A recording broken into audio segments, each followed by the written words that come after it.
Hello friends, welcome to blue ball classes.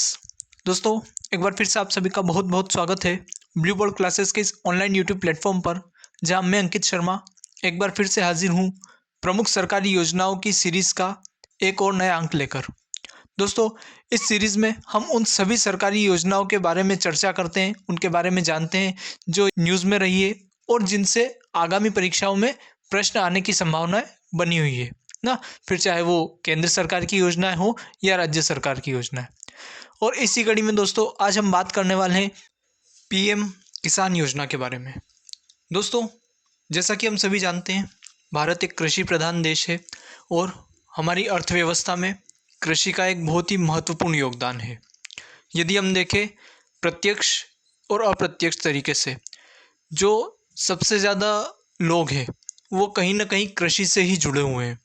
और हमारी जो दैनिक ज़रूरतें हैं, रोटी, कपड़ा, मकान, उसमें जो सबसे मूलभूत हमारी ज़रूरत है, रोटी यानी हमारा भोजन, वो कृषि से ही हमें प्राप्त होता है।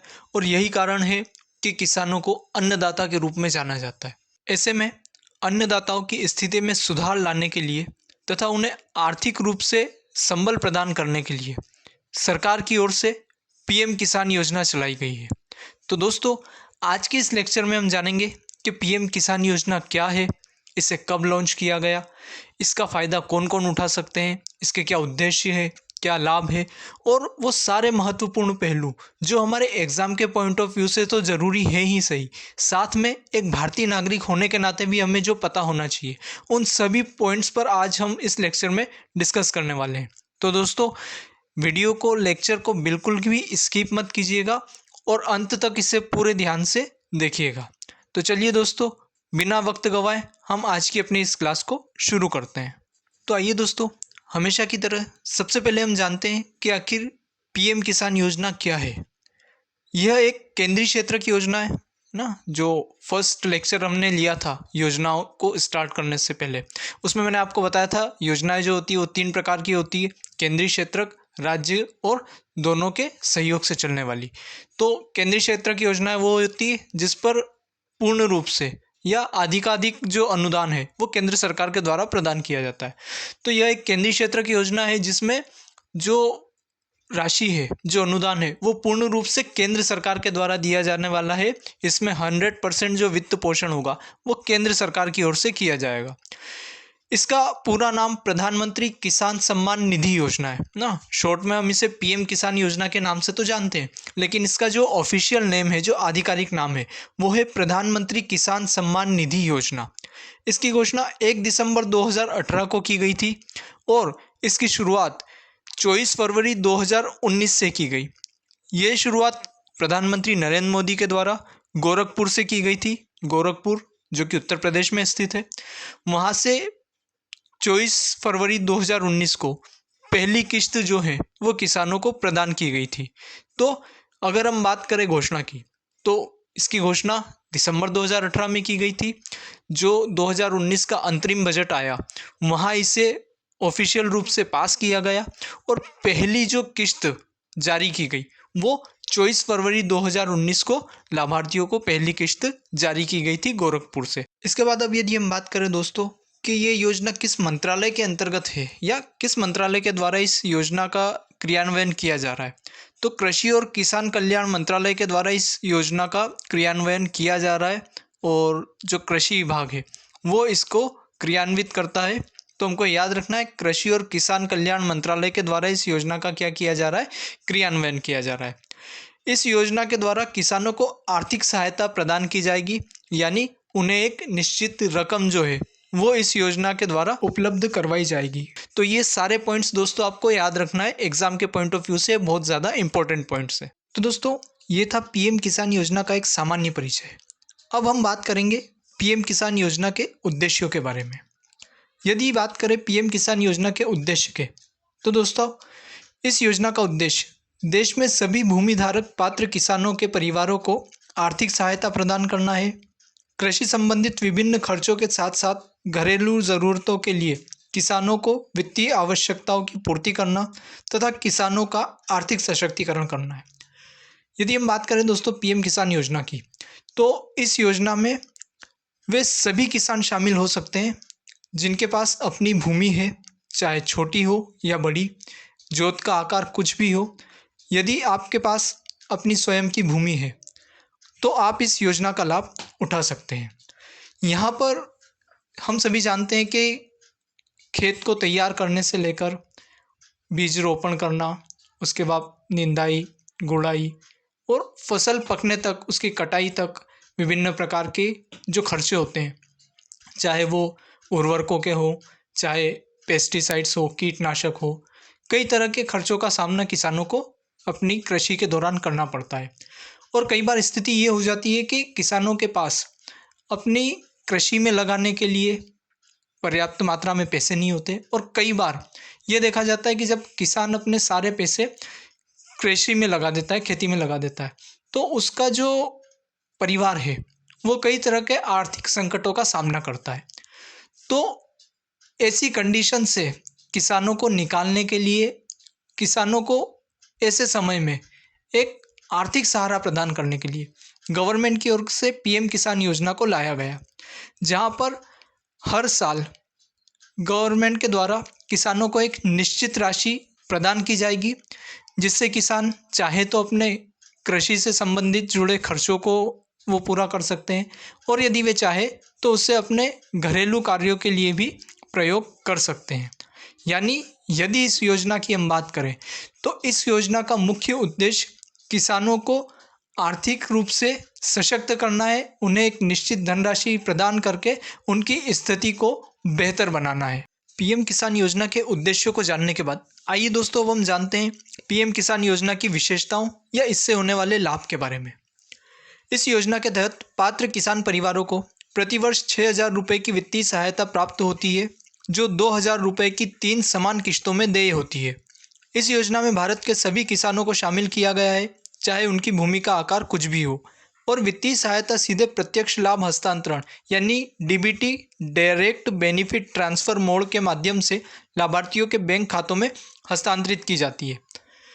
दोस्तों यदि हम बात करें पीएम किसान योजना के लाभ की, तो जैसा कि अभी हमने जाना था, इस योजना के द्वारा सरकार किसानों को आर्थिक सहायता प्रदान करना चाहती है, और आर्थिक सहायता के रूप में किसानों को साल के 6,000 रुपये इस योजना के तहत प्रदान किए जाते हैं, जिसमें 2-2 हज़ार की 3 किश्तें उन्हें साल में मिलती है, और ये किश्तें 4-4 महीनों के अंतराल पर उन्हें दी जाती है।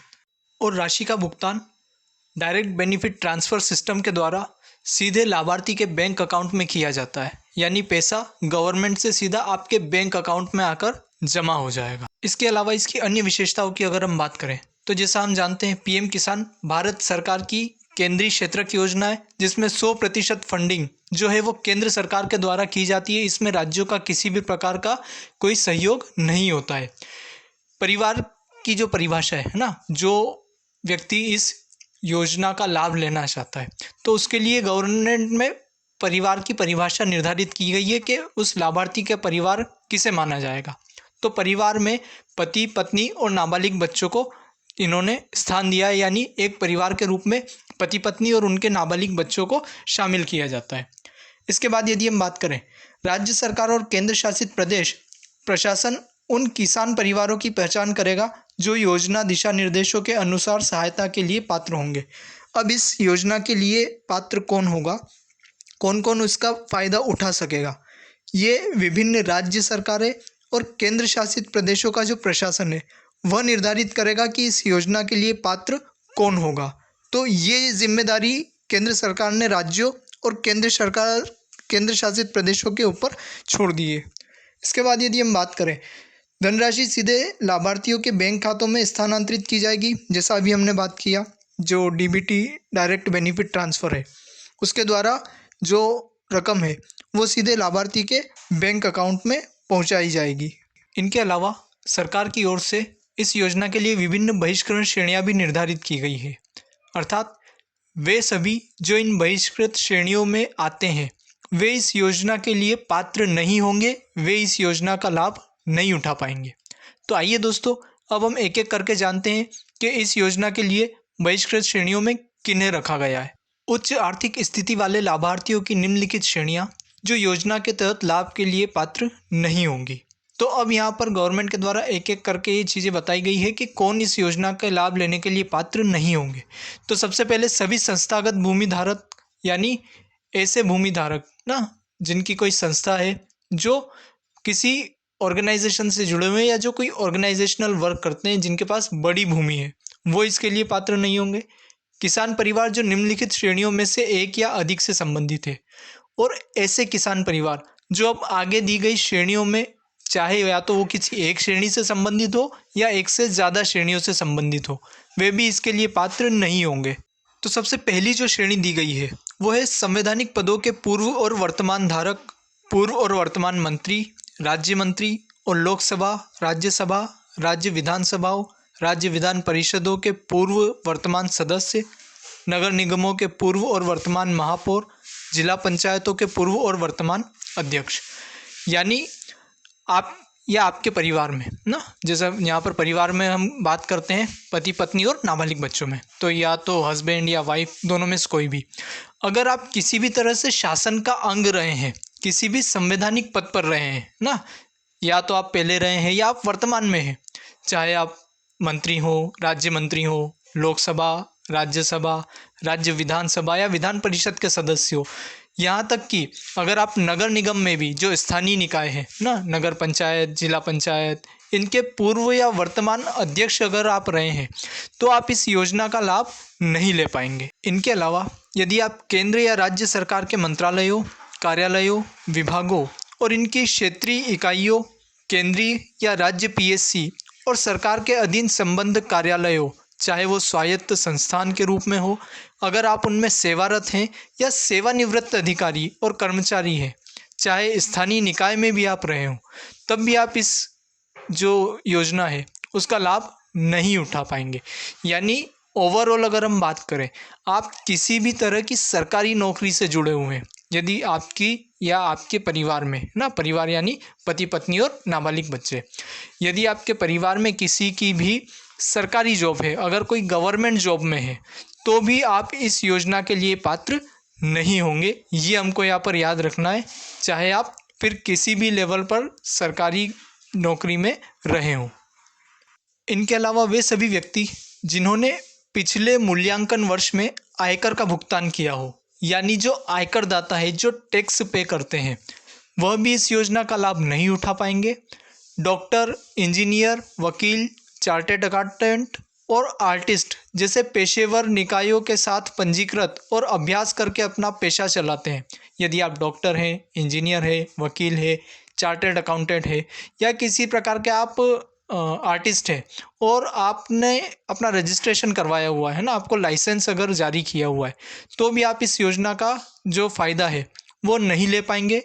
उपरोक्त श्रेणी के सभी सेवानिवृत्त या पेंशनभोगी जिनकी मासिक पेंशन 10,000 रुपये या उससे अधिक है, तो भी आप इस योजना के लिए पात्र नहीं होंगे। यदि आप सेवानिवृत्त हो चुके हैं, रिटायर हैं और आपको 10,000 या 10,000 से अधिक की मासिक पेंशन मिलती है, तो भी आप इस योजना के लिए पात्र नहीं होंगे।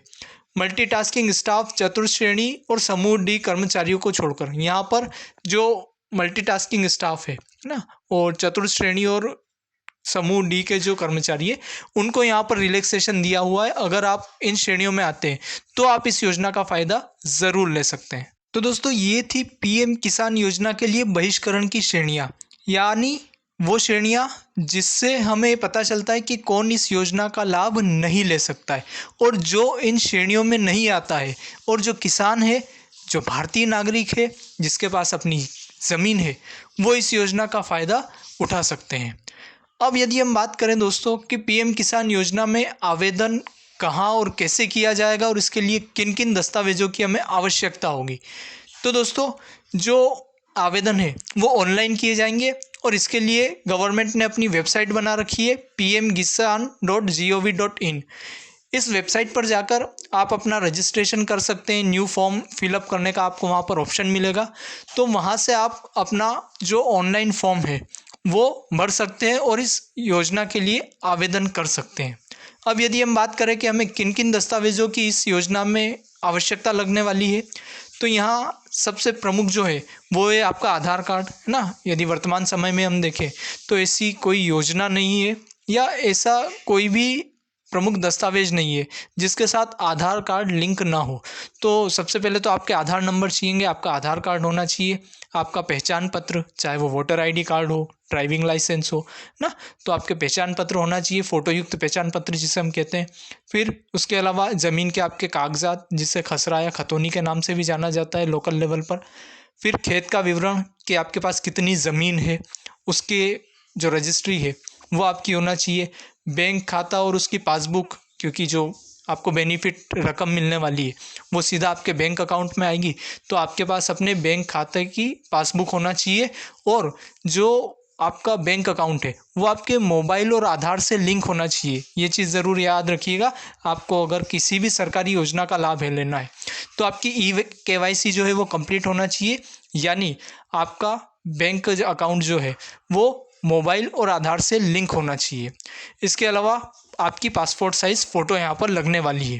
तो ये जो है प्रमुख दस्तावेजों की सूची है जिनकी आवश्यकता आपको इस योजना का लाभ लेने के लिए लगने वाली है।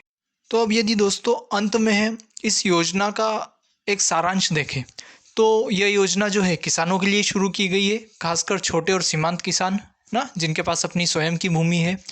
और ऐसा कोई भी भारतीय किसान जो भारत का नागरिक है और जिसके परिवार में ना तो कोई सरकारी नौकरी में जुड़ा हुआ है, ना कोई प्रशासन में जुड़ा हुआ है, और जो योग्यताओं को, है ना, बहिष्करण की जो श्रेणियां हैं उसमें वो नहीं आता है, वो इस श्रेणी के लिए जो योजना है, इस योजना के लिए वो अप्लाई कर सकता है, वो इसका लाभ उठा सकता है। यदि हम देखें तो इस योजना की पहली किस्त जो है वो 24 फरवरी 2019 को प्रधानमंत्री मोदी जी के द्वारा गोरखपुर से जारी की गई थी। और हाल ही में प्रधानमंत्री नरेंद्र मोदी ने इसी साल यानी 2024 को 28 फरवरी 2024 को प्रधानमंत्री किसान सम्मान निधि के तहत 16वीं किस्त जारी की है। और अब जो अगली किस्त आएगी यानी जो 17वीं किस्त अब जो आने वाली है, जिसका इंतज़ार सभी किसानों को है, वह संभावित है कि जून या जुलाई में, है ना, क्योंकि चुनावी वर्ष है तो कुछ कहा नहीं जा सकता। बट हाँ, क्योंकि हर 4 महीने में आनी होती है किस्त, तो ऐसा अंदाज़ा लगाया जा रहा है कि हो सकता है जून का जो मंथ है तब तक आपको 17वीं किस्त वो मिल जाए। तो दोस्तों ये थी हमारी आज की क्लास, जहां हमने PM किसान योजना के बारे में जाना, उससे जुड़े हर एक महत्वपूर्ण पहलू और जो हमारे एग्ज़ाम के पॉइंट ऑफ व्यू से ज़रूरी है उन सभी बिंदुओं की हमने चर्चा की। उम्मीद करता हूं दोस्तों आपको आज की ये क्लास पसंद आई होगी। तो दोस्तों इसे ज़्यादा से ज़्यादा स्टूडेंट्स के साथ शेयर कीजिए, इसे लाइक कीजिए। और दोस्तों यदि अभी तक आपने चैनल को सब्सक्राइब नहीं किया है तो चैनल को सब्सक्राइब कर लीजिए, ताकि फ्यूचर में आपको ऐसी ही महत्वपूर्ण क्लासेस मिलती रहे। तो दोस्तों जल्द ही मिलेंगे एक और नई योजना के साथ। तब तक पढ़ते रहिए, बढ़ते रहिए और हमारे साथ इसी तरह से जुड़े रहिए। तब तक के लिए धन्यवाद।